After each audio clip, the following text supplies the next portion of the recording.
The gates are open, and you've arrived. We've been waiting for you. Welcome to the outer court.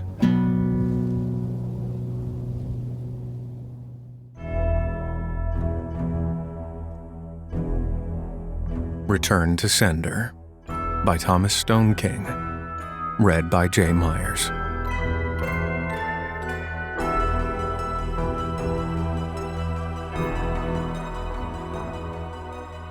By the time Mrs. Monica let us go for the day, we had our school supplies smashed into our bags and were halfway out of our seats with anticipation. It was Friday afternoon, and school had been let out early.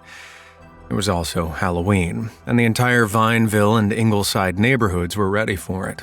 Lanterns were hung in almost every yard, and as each house was as different an element of the Tudor craftsman wave that had swept through that part of America in the first half of the 20th century, so too was each yard a unique fingerprint of ghoulish amusement. In one yard, a giant inflatable skeleton stood tall, holding two smaller versions of itself by their necks. In another, plastic headstones were scattered everywhere, complete with zombies climbing out of shallow dug graves, and witches stirring black cauldrons filled with dry ice. Ghosts swung back and forth, pushed by fans at the bottom of their stands. You get the gist.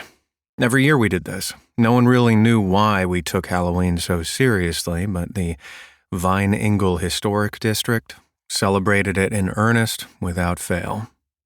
That afternoon, the sun was split in half by the tall oak trees towering just over the west of Vine Ingle. The oaks were steadfastly refusing to release their changing leaves that year, and so the golden late-afternoon glow produced by the union of the waning sun and the oak's red, orange, and yellow leaves gave everything a magical sheen only the eyes of children can appreciate. There were no pine trees to speak of, as anyone who knows anything about trees can attest to the oak's aesthetic supremacy. I raced Jeremy and Anthony the normally 10-minute walk back home that day after school, the three of us making it there in less than half that time.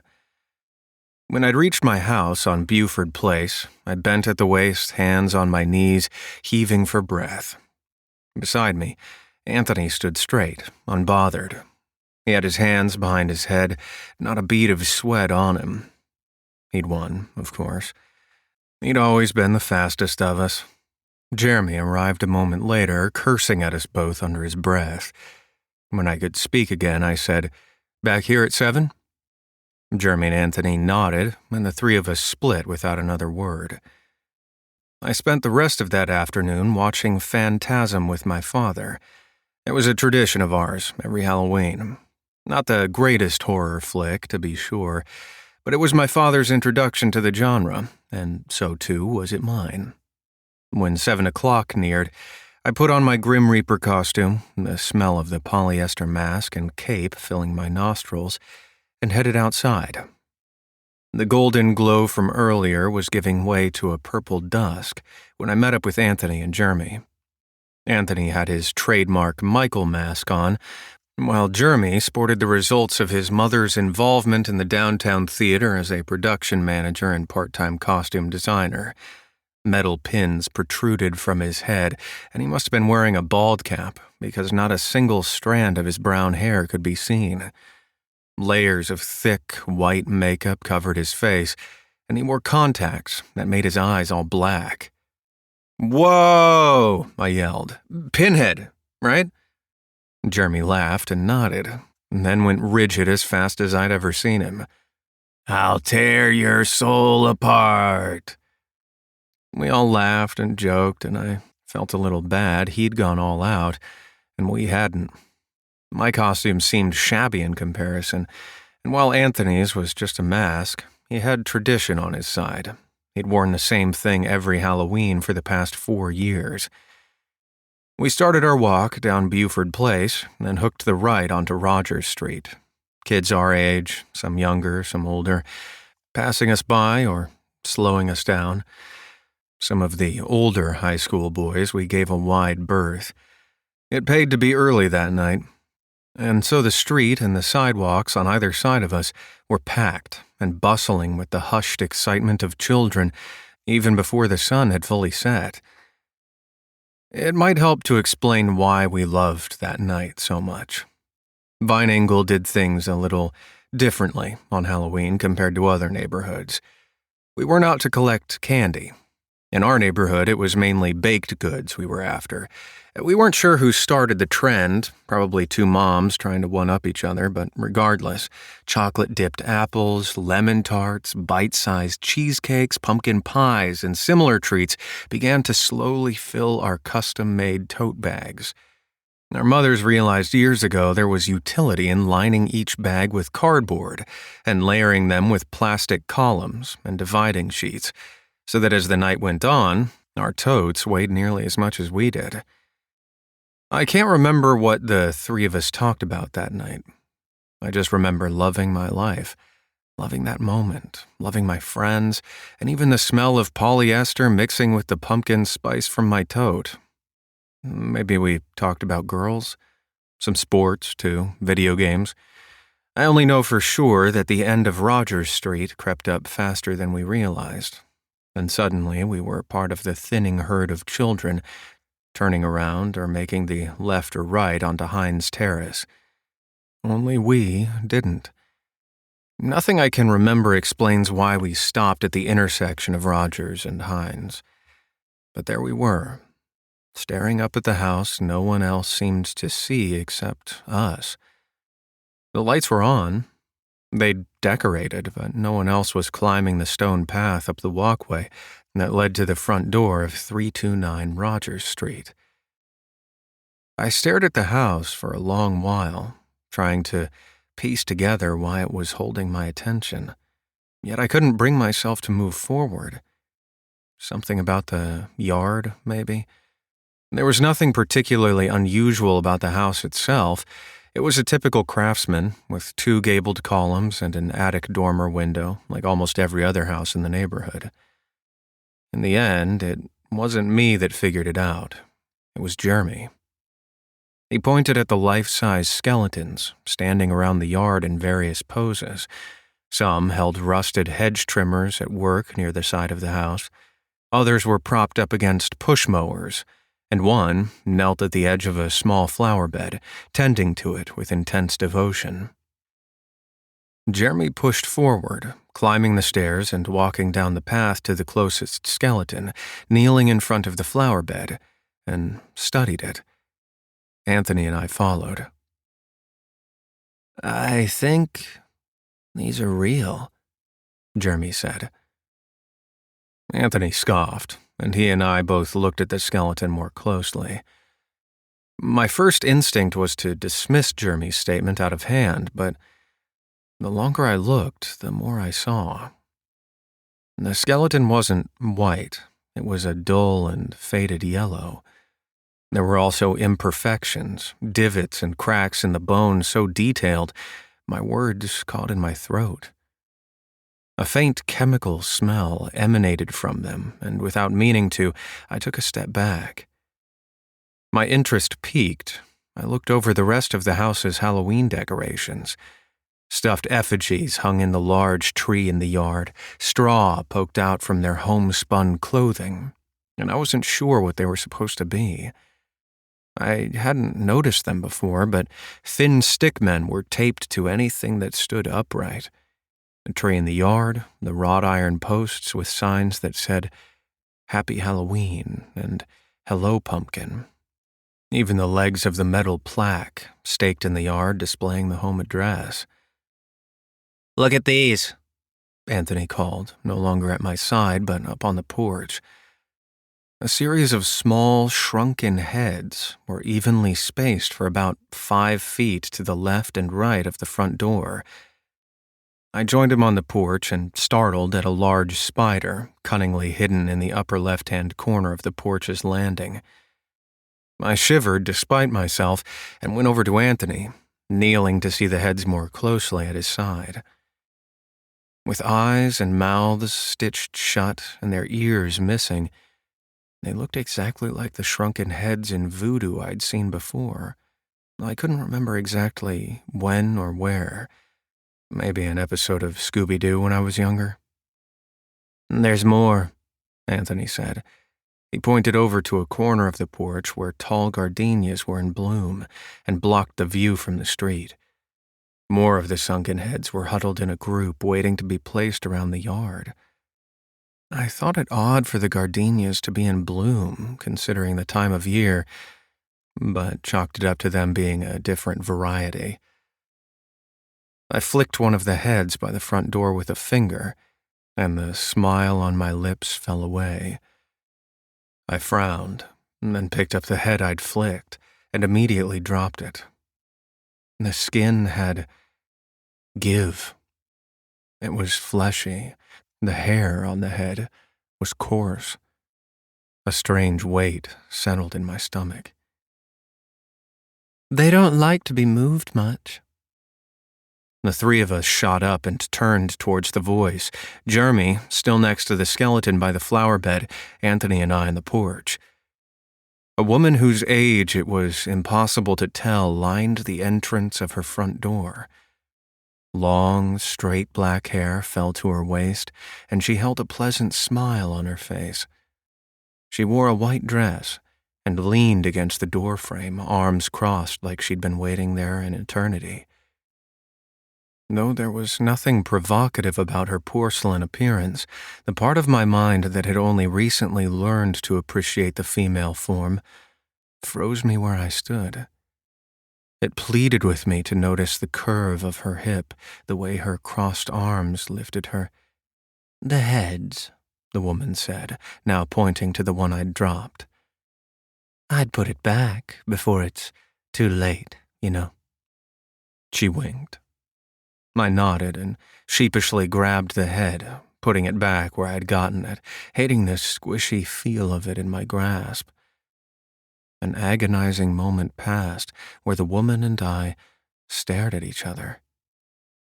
She was beautiful, and my young mind didn't know what to do with that fact, just revel in it, I suppose. I silently screamed in my mind for Anthony or Jeremy to say something until it dawned on me that no help was coming. "Trick or treat," I said, hating myself even as the words came out of my mouth. The woman smiled and retrieved a bag from behind the front door, and the Halloween ceremony saved me from having to say anything else. When the three of us had gotten what looked to be the smallest slices of a glazed coffee cake, Jeremy and Anthony turned to go, but I stood where I was, an unknown courage goading me on. "Are these real?" I asked the woman, pointing at the heads to the left and right of her. Her face lit in amusement. "As real as I could make them." "Oh, so they're fake?" She gave a little laugh and a shake of her head. No, I made them, but that doesn't mean they're not real." I gave a small, confused smile, not understanding what she meant. "How did you get them so lifelike?" The woman shrugged, and I tried to ignore the effect of the gesture below her neckline. "Magic." I had the sneaking suspicion she was messing with me, so I turned to go, but not before seeing her give me one more smile, then head back inside. I was all the way down the path, then the steps leading to Rogers Street, before I realized Anthony and Jeremy weren't there waiting for me. I looked down towards the intersection of Rogers and Hines Terrace, and didn't spot them there either. I turned around to find them waiting for me further up Rogers, the way we'd come. As I got closer, I had the impression they were impatient to get going. Anthony bobbing on the balls of his feet, and Jeremy looking around nervously. We set off at a brisk pace back up Rogers, Anthony leading the way, and I assumed the hurry was because they were as unnerved as I was at the strange woman and her equally strange Halloween decorations. It wasn't until we'd reached Buford Place and cut left that we slowed, and our night resumed. As it wore on, I gradually put 329 Rogers to bed in my mind and simply enjoyed my friends and our time together.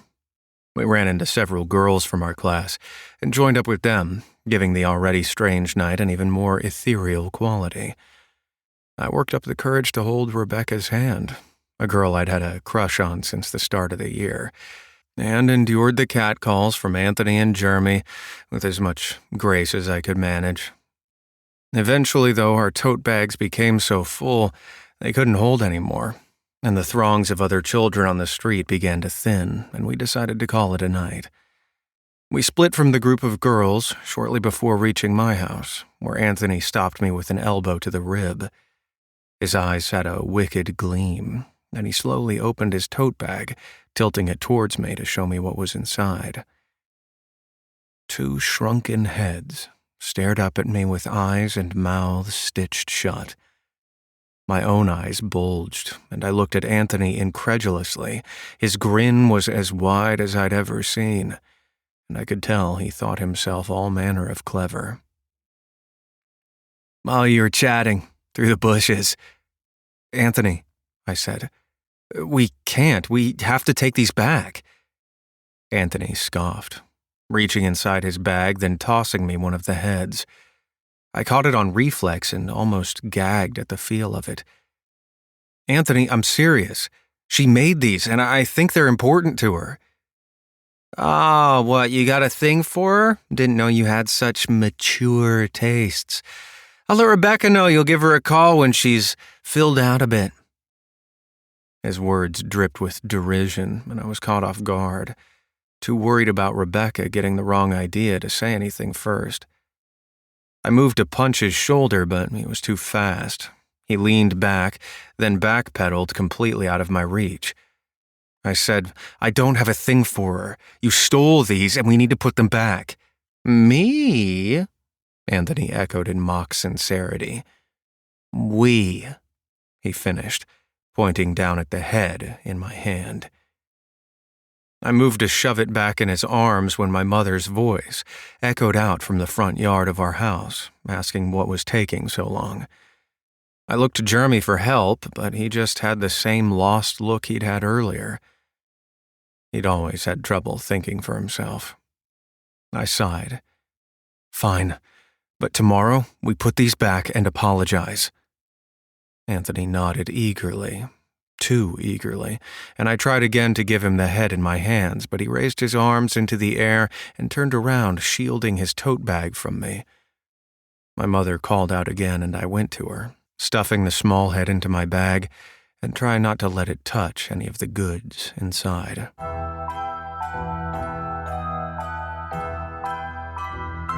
We didn't return the heads the next day.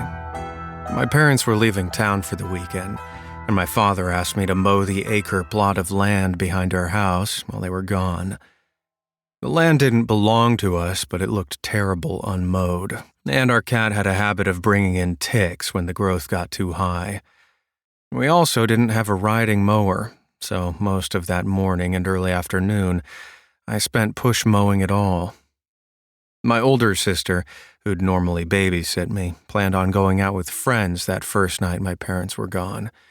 So in exchange for some cash and a favor to be called in at any point in the near future, we agreed she'd go out and I'd keep an eye on the house. Yes, these are excuses, legitimate as they might seem. The real reason I didn't return the head I had was because I was lazy, and because I was a child, and because I couldn't understand the seriousness of things if they didn't slap me in the face. Maybe that's one of life's cruelties. Our mettle is often tested before we know fully the extent to which we will be thrust into the purifying fire. No one told me that test could be failed. I'd stuffed the head in the closet of my room upstairs and had avoided thinking about it. Had almost forgotten about it completely when evening fell. I was propped up in my father's recliner, my feet resting high on the mahogany leather of the recliner's ottoman, when I heard it. A crash from the backyard, then the sound of our trash cans hitting the ground. I stiffened in the recliner, the way you do when the unconscious makes the choice between fight or flight. I slowly rose to my feet. I made my way to the back door and stopped to peer out of the window above our kitchen sink and into the backyard. I couldn't see anything around the corner where the trash cans were. I disabled our home alarm system, slowly opened the back door to peer around the corner, and flinched when Gerald, our cat, bolted out of the mess of ripped trash bags and overturned cans and into the darkness of the backyard. Confused, I started after him, clearly remembering having fed him his canned food inside for the night. We had a little bell on the back door's cat door for him that I hadn't heard chime either. It wasn't one to sleep outside, so, fearing he might be injured, I followed him into the dark. He wasn't running anymore, just steadily trotting, always 4 or 5 steps out of my reach. Psst, psst. I broke into a small jog, trying to head him off, but he only moved faster. Stupid cat, come here. Gerald didn't listen. I didn't know what he was about, but whatever it was, he meant business. We reached the edge of our property line, and something tickled at the back of my mind. I didn't want to go any further. Any more, and we'd be in the acre plot that separated our backyard from the undeveloped land zoned for agriculture by the city. I slowed back down to a walk, but the warning in my mind only increased. Whatever bad news it meant for me, I projected onto Gerald, and so followed him further to get him back inside where it was safe. I'd just spent that Saturday morning mowing the land my feet stepped on, so I knew roughly where I was, and what should have been there, and what shouldn't. The wet smell of cut grass still lingered when I stopped. Ahead of me, Gerald also stopped. Around us, in the trees I'd weed-eated around, and in the grass my sweat had fallen earlier, I became aware of numerous shadows, rising no higher than the level of my knees. I was still for a while, trying to make out as many details of the small figures as I could, squinting at them. Was I crazy? There weren't stumps or shrubs or anything I could recall from earlier that day that would make me understand what I was seeing. I knew that acre was almost completely flat. The warning in my head turned into a shrieking alarm, and I couldn't shake the feeling I'd been deliberately led there. I turned my attention back to Gerald, whose form I saw no longer resembled that of a cat, but was now one of the other things around me. A small chitter broke out from all the shadows, those in front of me, from the trees above me, and from the ones behind.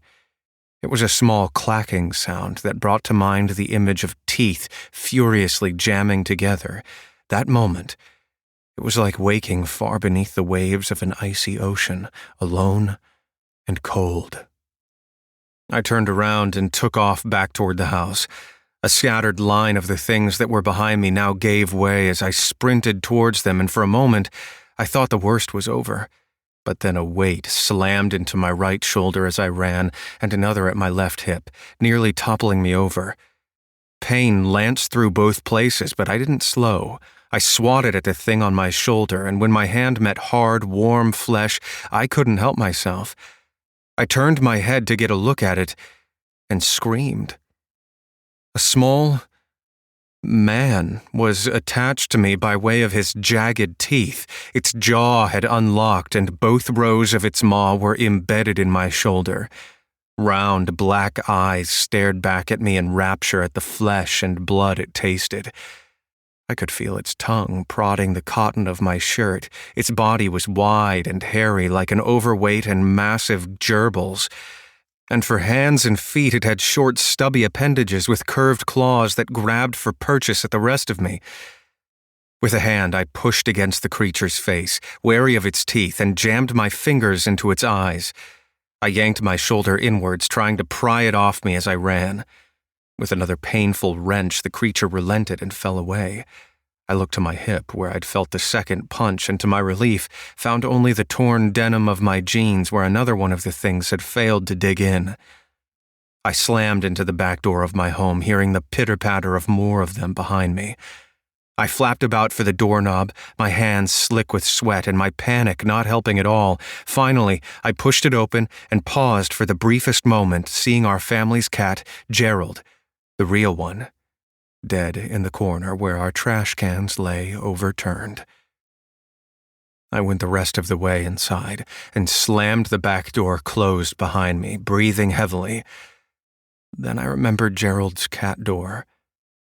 I spun around too quickly and fell as I scrambled to get away from the small entrance. I braced, ready to strike out at whatever popped through it, but there was nothing. I waited, my heart racing, sure one of the beady-eyed horrors would come through the moment my eyes left the plastic cover of the small door. When nothing happened for the better part of a minute, I rose, eyeing the dimly lit portion of the backyard. There they were, a small army of creatures sitting squat on all fours in my backyard, staring at me. I shifted uneasily, moving from foot to foot, and their eyes followed.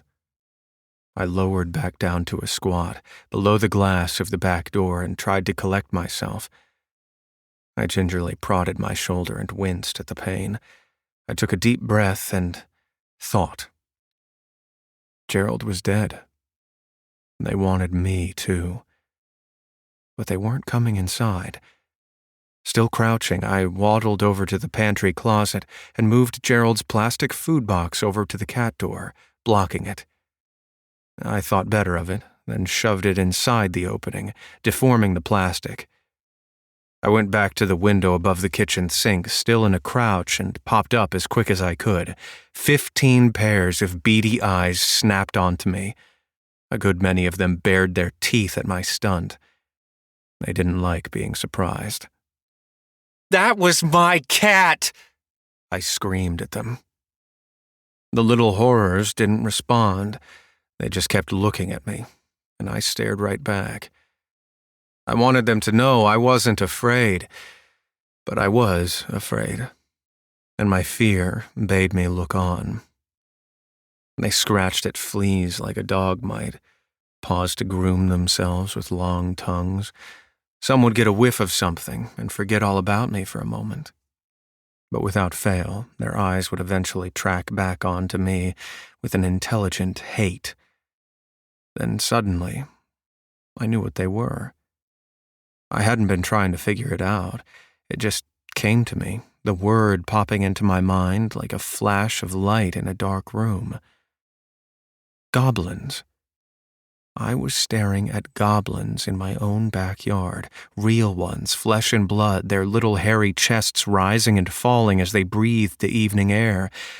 A short-lived panic overtook me when, for a moment, I thought I might be imagining all of it.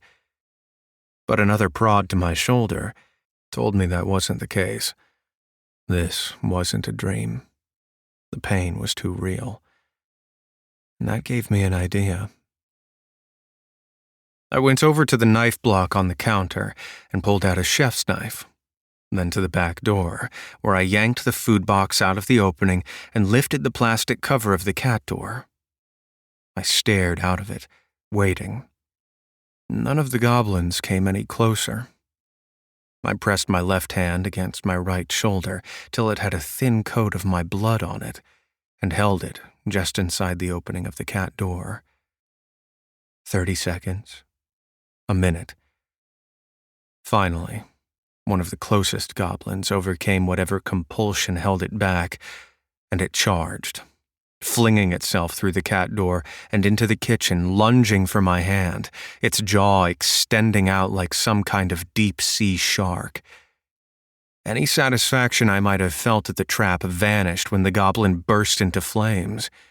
I yelped, kicking at it as it thrashed around the kitchen, shrieking and howling, reeling across the tiled floor. Eventually, I managed a solid kick that sent it flying into the door of the pantry, then another, sending it into the stainless steel of the dishwasher, where it fell and stopped moving. The fire on its skin gradually fizzled out, and I approached slowly. The hair on its head and body was all but gone, its flesh charred and black. The smell of burnt hair and skin filled the kitchen, and I coughed, hating how similar the stench of its cooked meat was to barbecue. I nudged it with a foot.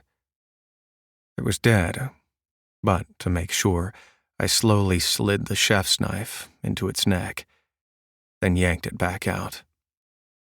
Nothing. That was for Gerald, I thought. And then the world around me came back into view, and I realized with a start the fire alarm was blaring. Had been for some time. When I'd aired out the kitchen, opening windows and no longer concerning myself with whether the goblins would come in or not, I grabbed our family's cell phone from my father's recliner. I can't say how many pictures I took, maybe hundreds. There was no way I was going to let this go undocumented.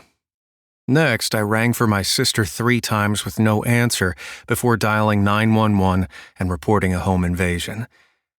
I couldn't think of a better idea, and at least this way, someone else might get to see the things besides me.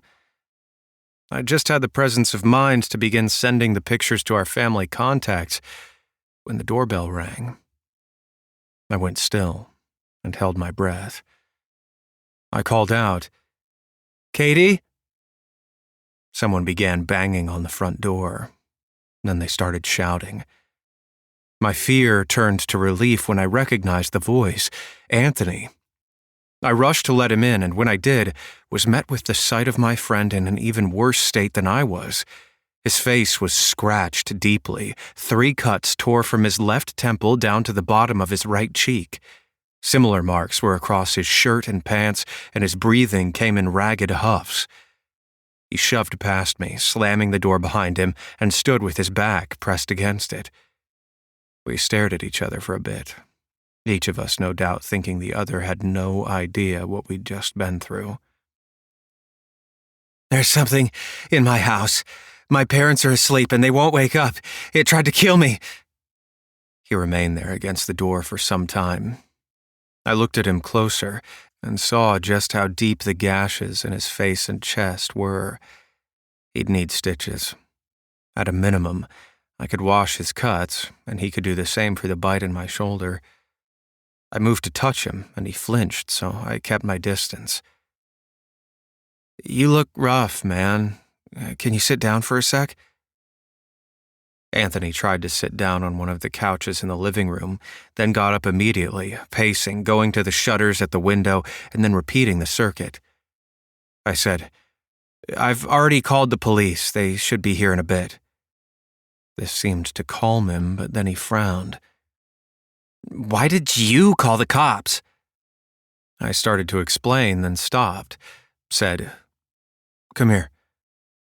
I took him over to the kitchen and showed him what lay on the tiled floor.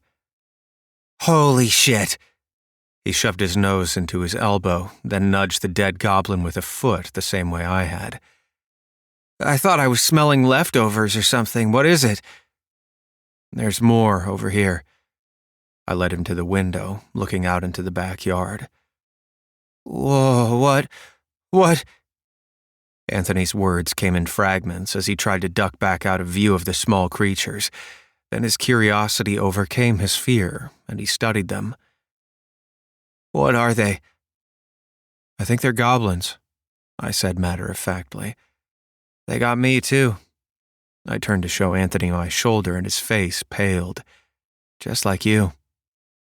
Anthony frowned again. "These aren't what was in my house." "Oh." I thought for a moment. "I guess that makes sense. These can't come inside." I asked the obvious then. "What was in your house? What happened?" Anthony tore his eyes away from the goblins and watched the kitchen and living room like he expected them to move. He spoke rapid fire. "I was in my room. I kept seeing something from the corner of my eye by the lamp. I keep seeing it, but I'd look and there's nothing there, right? Then I look again and there's this face staring at me, just looking at me from behind the lamp, but it's a tall lamp, you know? It's only an inch thick, maybe 2. There's no room for this thing to be behind it like that, but I can't see the rest of it. And I said face, but it didn't really have one. It was almost like an oyster, like a clam. It had this line running down the middle of it, where the face should be. It came at me. Anthony began rocking back and forth on his feet as if he wanted to run. I went to my parents' room. They were both in bed, but they wouldn't wake up. I was shaking them over and over, and they wouldn't wake up. It followed me in there, not behind me, though. It was on the other side of their bed looking at me, behind the bathroom door. What was it? I asked him. Anthony ignored my question, and his voice climbed in desperation. How did it get there? How did it get there so fast? Anthony, I said firmly, what did the rest of it look like? Do you know what it was? Did you notice anything else about it? These things have to be connected. Anthony shook his head, gathering himself. I don't know. I don't know, man. No face, just a shell, stringy arms, really sharp nails. I mean, really sharp, man. Anthony ran a hand across his brow and sucked in air. I tried to get out of the house fast as I could, but it kept showing up other places inside. Anywhere there was something tall. It kept cutting me, but I didn't stop. Unable to stand still any longer, Anthony dashed back to the couch in the living room and peered out from the blinds. I stared at his back, thinking. It was clear to me something was happening here, some event that involved the both of us, but I couldn't name it. This was some kind of puzzle. And try as I might, I could only touch its outer edges. It might have been clear to an observer what it was, how these macabre events folded together into a shape that made sense, but to me at the time, backyard filled with things that shouldn't exist, adrenaline still coursing through my veins, I couldn't figure it out. Fortunately, I was saved from the task. Do you smell that? I asked Anthony. He didn't turn from where he was staring out at the street. Yeah, shitty cookout. Not that, something else. It's almost sweet. I nearly gagged. It was getting worse. Oh, man, what is that? Anthony sniffed the air, then slowly nodded his head. It was a pungent odor, and it took me a moment to recognize it as the sort of smell trash takes on when it's not changed for a good week. I moved into the living room, the smell growing stronger, the stairs on the second floor, stronger still. Finally, opening the closet door of my bedroom, we found the source. The shrunken head I'd taken from 329 Rogers Street lay on its side, stringy fluid, slowly dribbling from its ears, nose, mouth, and eyes. The liquid pooled beneath it, and it soaked into the carpet of my closet. I gagged. The stench was awful, but the puzzle was finished. It was the heads. In a rush, I remembered what the strange woman had told me. They didn't like to be moved. She'd told me to put it back before it was too late. I slapped a palm to my forehead, turning to Anthony. The heads, Anthony, the heads! I hissed, jostling him roughly, wanting him to know this was his fault. We have to take them back.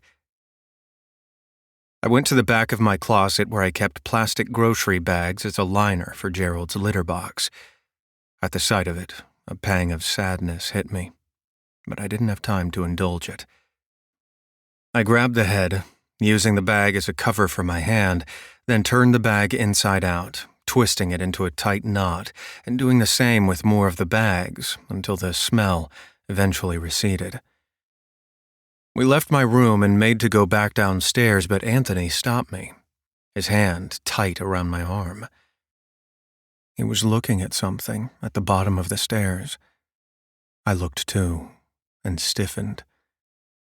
Something was watching us, barely lit by the light of the kitchen downstairs. It was peering up at us from the side of the banister the stairs led down to. Its face wasn't a face, just a shell like Anthony had described. A dark line zigzagged down the middle of it, and I shivered to think what was underneath. It's a weird sensation, waiting for something that wants to harm you to make a move. It's a sort of conversation. A reading of your adversary that tells some primal part of you your chances in a struggle. It told me ours weren't high. I studied it. Its head, the beginning of its neck, and the thickness of it suggested a proportionate rest of the thing that simply wasn't there on the other side of the banister. Anthony tugged at me, and I tore my eyes from it. He mouthed, "Window." I nodded, and the face was gone. Without a word between us, Anthony and I bolted back into my room, slamming my door behind us, then to my window where I fumbled with its lock. I pulled it open and was nearly through when I felt Anthony start shoving me and screaming at me to hurry. I turned and grabbed at the belt loops of his pants as he started to climb through, then made the mistake of looking into my room. I had a standing fan, one of those fancy rotating ones that purify the air as they go, no more than 3 or 4 feet tall. Peering out from the side of it was the thing from downstairs. Only now I could see it with all the fidelity the lights of my room had to offer. I couldn't look away. Its hands, mottled things, thin and gray, reached up toward its head. It pried at each half of its shell encompassing its face and slowly began pulling them apart with what seemed to be great effort. I've always thought I was cool under pressure.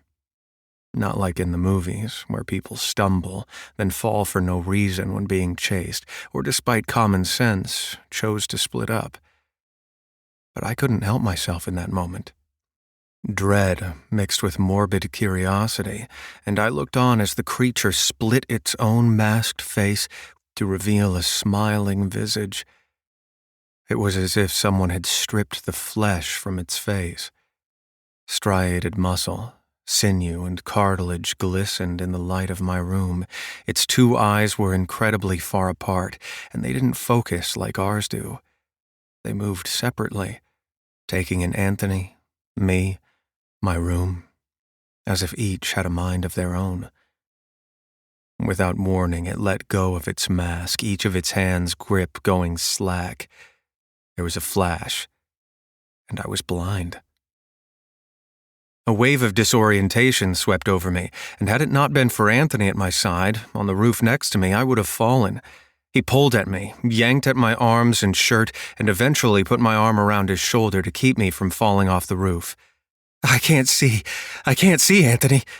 I tried my best to keep calm, but the sheer panic bled into my voice. Everything was white. Everything was static. Was it forever? "Yeah, I can tell. Just try to focus on my voice." "Is it following us? I can't see, Anthony." "No, it's not. Just focus on me. Here's the edge. We're going to climb down onto your garage. Can you turn around? There you go. One leg. Yep, I got you." I toppled down onto Anthony, and we splayed out on the roof of the garage, all knees and elbows, and the grab of the asphalt shingles arrested much of our momentum. "All right," Anthony said. "Not too far down from here. I'm going to jump down, then it's your turn." I heard him scoot to the edge of the garage roof. "Wait," I said. "The goblins, do you see any?" "Shit, I forgot about them. No, I don't see any, just your mom's car." "Just be ready to run, okay? They're fast." Anthony jumped. "You okay?" "Yep, now you." I scooted to the edge. "For the love of God, bend your knees when you fall," Anthony offered. I jumped. I bent my knees as I hit the driveway and fell to my side, careful not to damage the head in the plastic bag. As I stood, I briefly toyed with the idea of heading back inside for the keys to my mother's Hyundai, but changed my mind, not knowing enough about the creature in my house to risk it, and not knowing if my sight would return. I ran in the direction I thought the street was. "We need to go back to your place and—" I crashed into my mother's car, and the impact sent me to the ground. "I'm gonna need your help," I groaned. Anthony walked over to me and threw my arm around his shoulder again, and we set off. "We need to go to your house. Yeah." We ran like that for at least a minute down Beaufort Place before deciding it would be quicker if I bundled the back of his shirt and held on to him from behind. His shirt was wet where he held it, and I wasn't sure if it was from sweat or blood. "Oh, thank God," I gasped after a while. What? What?" Anthony asked, skidding to a stop. "I think I can see again. Can you run on your own?" "Not yet. A couple more minutes, I think." More and more of my surroundings became visible as we ran, and my gratitude for sight was short-lived. Though the moon was nearly as bright as the sun, and street lamps lit our path, Vineangle felt neither familiar nor safe. An odd pressure hung in the air, and though I knew every single one of those houses, the familiar sights, yards, bricked patios, trees, they all suddenly seemed new to me. Bent, almost. As if someone had mocked up a different version of it all and thought I wouldn't notice. I ran harder, and Anthony followed suit. When we got outside Anthony's house, I let go of his shirt and slowed, but he didn't. He shouldered his front door open with a crash and barged inside, emerging moments later with the same tote bag he'd had the night before. I didn't have to guess what was inside it. "Jeremy's now?" I asked him. "Yep." We set off again, taking Beaufort Place down to the left onto Poplar Court, then onwards to Jeremy's home. We stopped our running at a house rooted in immediate stillness. The porch light wasn't on, nor any other light inside. Anthony and I stepped up onto the porch and let the front door swing open. I surveyed the insides of Jeremy's home. I didn't like what I saw.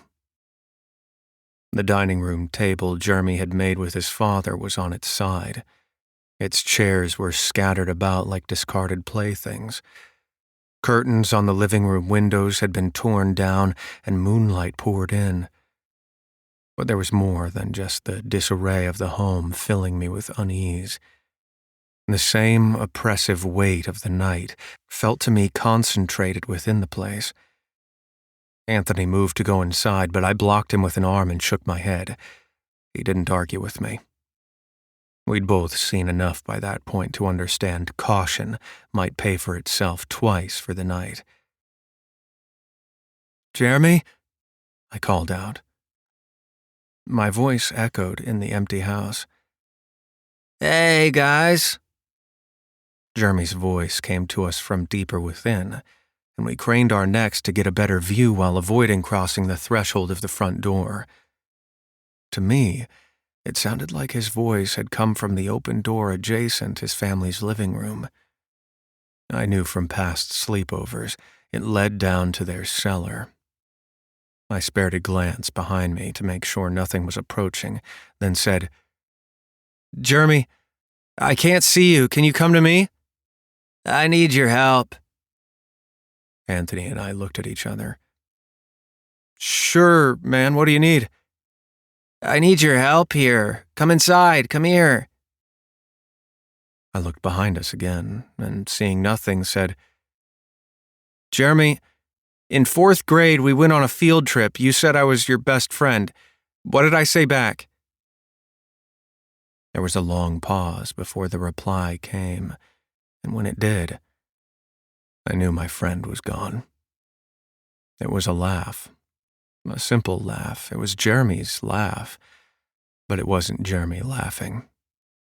His tittering chortle soon turned into hacking coughs, then more laughs, but this time from an evidently much larger throat.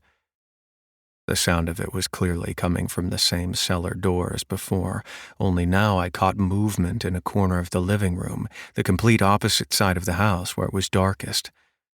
2 floating coins adjusted their position. Up, down, side to side. They studied us, as a barn owl would. There was a deeper darkness over there. One I only made out as my eyes adjusted to the dimness. The deeper darkness hinted at a form that splayed out in that corner like a spider. Shadows radiated from it like webs. Anthony's grasp on my arm and subsequent tightening told me he'd seen it too. "It's throwing its voice," I whispered. Anthony made our decision for us. He turned and pulled me so hard I nearly fell over. Before we'd reached the street, Jeremy's monster started saying things, yelling them out in barking coughs. I recognized Jeremy's mother and father in the voices it mimicked, and Jeremy himself. First they screamed in alarm, then they yelled for help. Then came the cries of pain. Maybe a better person would have gone inside. Maybe a better person would have checked to see if their friend was truly gone, but I was scared. And as I've said, I was still a child. We sprinted back down Poplar Court, taking the right onto Buford Place, then the subsequent left onto Rogers Street. 329 would be at the end, and the nightmare would be over. But where was everyone? The screams coming out of Jeremy's house should have woken the entire neighborhood. I began running up onto porches and banging the windows of random houses as we went, but though most showed signs of people still awake, they either ignored us or couldn't hear us. At one point, we saw an elderly gentleman taking his trash bin out to the street. It was several days before city waste came, but that wasn't unusual. Anthony and I approached him. Sir, can you help us? We need help. Sir, can you hear me? Hello?" I waved my hand in front of the man, but he was oblivious to me. I reached out and shoved him gently, but he didn't budge. I did. The man was a pillar of stone. I held out my hand again and tried to move him more forcefully this time, but it was like trying to push a mountain. "What is happening?"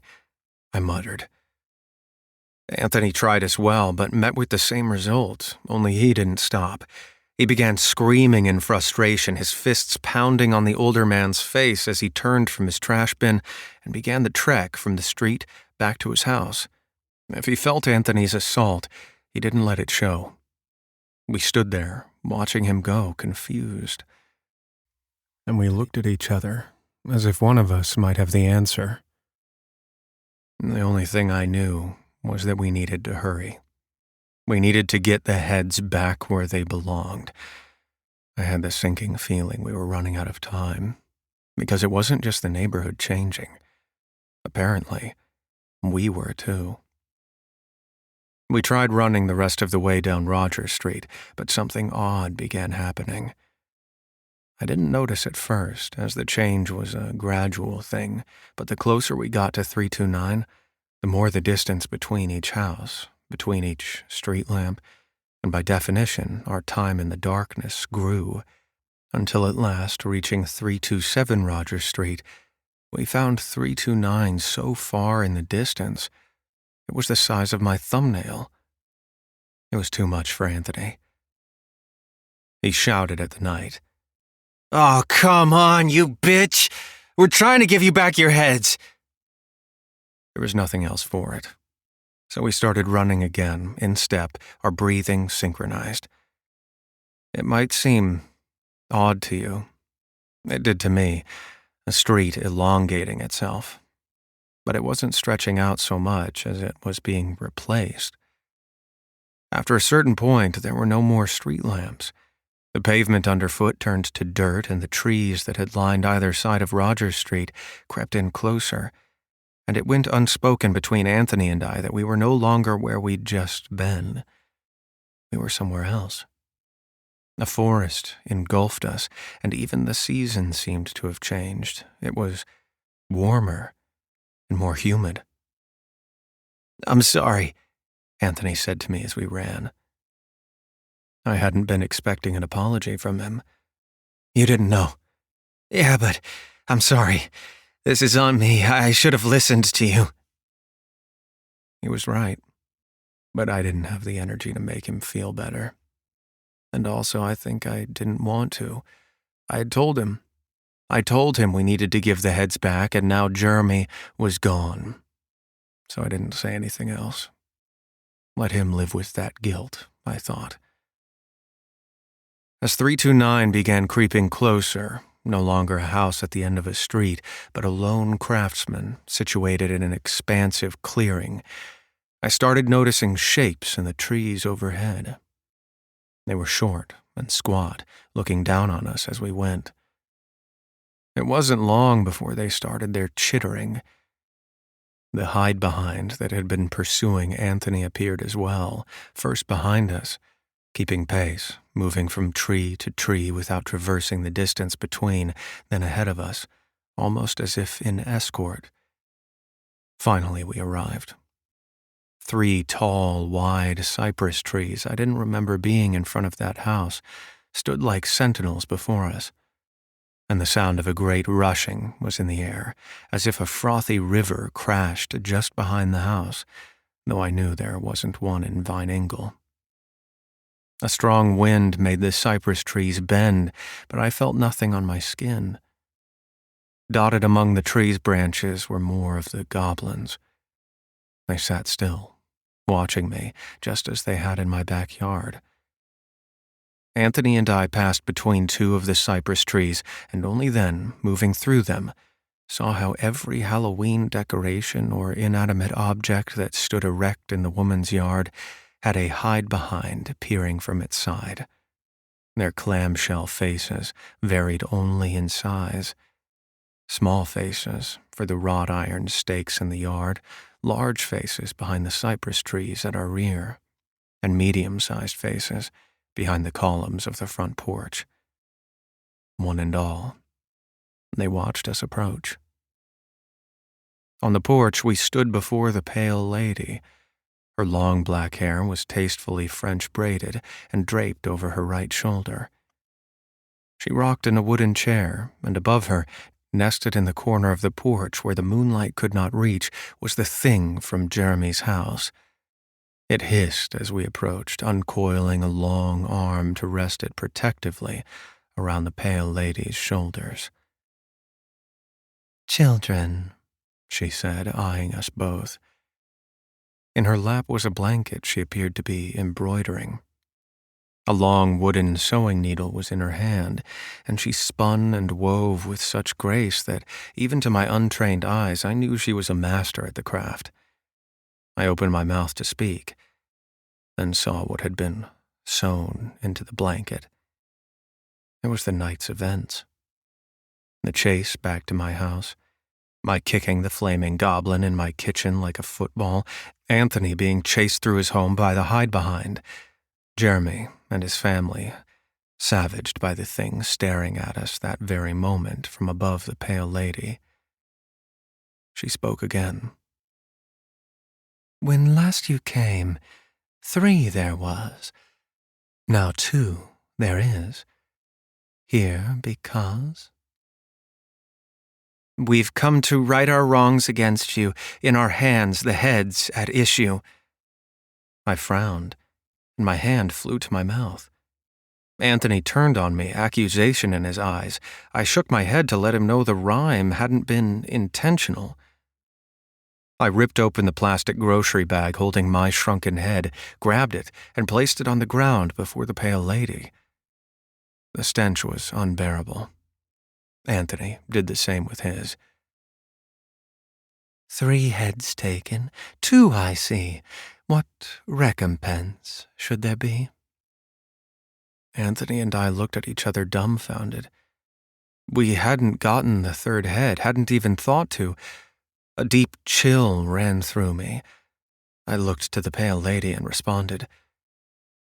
"Our friend is dead. I heard his cries. Surely his blood satisfies." The pale lady stopped her sewing and arched an eyebrow. "His life is spent, his lesson learned. The price is life for wrong he erred. Still, I am short ahead, no matter that your friend is dead." I thought furiously, trying to come up with something, anything to make the scales balance. I risked a glance back at the path where we'd come from to see the entire yard was covered, not an inch of grass exposed, with the small, hateful little goblins from the trees. Leaving to go get the third head was not an option anymore. We'd run out of time. With nothing left to say, I remained silent. The only sound the rasping breath of the thing perched above the pale lady. Next to me, Anthony began shivering. The pale lady studied us for a moment before shrugging her porcelain shoulders and coming to a decision. The choice is simple. Make it now. One of you will be made foul. Flesh and blood it is to be. Here, use this. Try not to miss. The pale lady appraised the work in her lap with a disappointed frown. The last square of the blanket was finished. 2 figures, boys by the look of them, grappled, one stabbing the other with something. The pale lady tossed her wooden sewing needle to the ground at our feet. It took me a moment to understand what it was she was telling us to do. I opened my mouth to continue the conversation, to bargain and plead, but Anthony was already moving. He'd lunged forward for the wooden spike, then wheeled on me. "Anthony, don't!" I managed, but it was too late. He'd always been the fastest of us. With a thrust, he punched the needle into my stomach, then stepped away, his hands shaking and his eyes wide. It happened so quick. I looked down to see the needle sticking out of my navel, just to the left of my belly button. There was no blood, just an object jutting out of me where there shouldn't have been one. I looked to Anthony. I was confused, and I think I expected an explanation. My shock warred with the pain of the betrayal, the realization that it had happened, and that my friend had chosen himself over me. The pale lady appraised us both with a nod, then said to Anthony, "The debt is paid, all wrongs made right. You may go out into the night." She waved a lazy hand in his direction. Anthony tried to say something to me, mumbling half apologies as he shuffled away. I don't think he understood what he'd done. I tried to call out to him as he went. I tried to yell, but my mouth was so dry. I was suddenly thirsty in a way I'd never been before. I fell to my knees, my head aching, my stomach churning.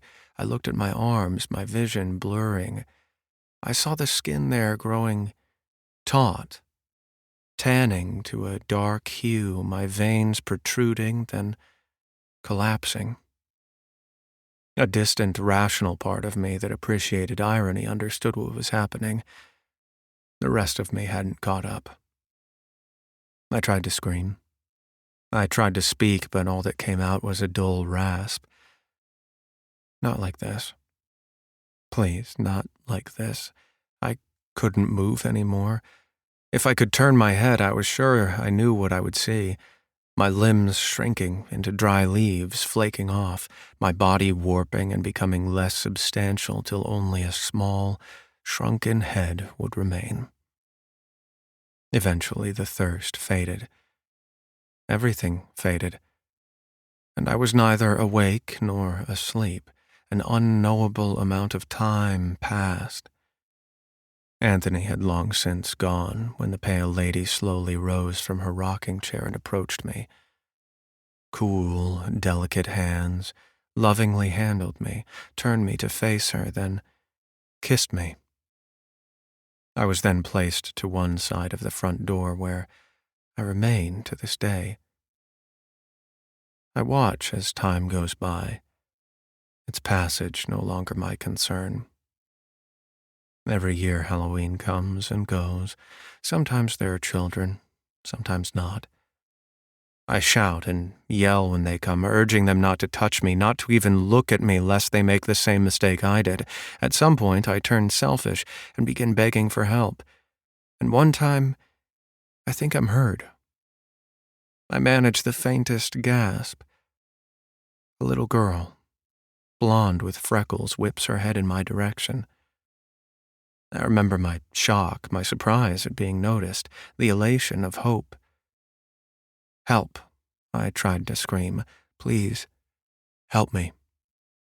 The little girl made to step in my direction when the door opened and the pale lady spoke. When the little girl had gone, she took me inside. I can't remember what I saw within her home, just that she used some needle and thread to make it so that I do not see or speak anymore. I think of Anthony often. I used to hate him, but I don't anymore. I hope he got out of whatever nightmare realm we'd entered. I hope he is living a good life. Might it have been better for us both to die, ripped to shreds by the goblins or the hide-behinds or the thing that hung above the pale lady? Maybe. Certainly for me. But there's no point wondering now.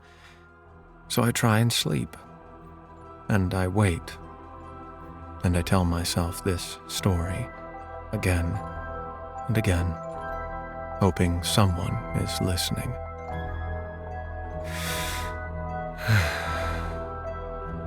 By the time Mrs. Monica let us go for the day,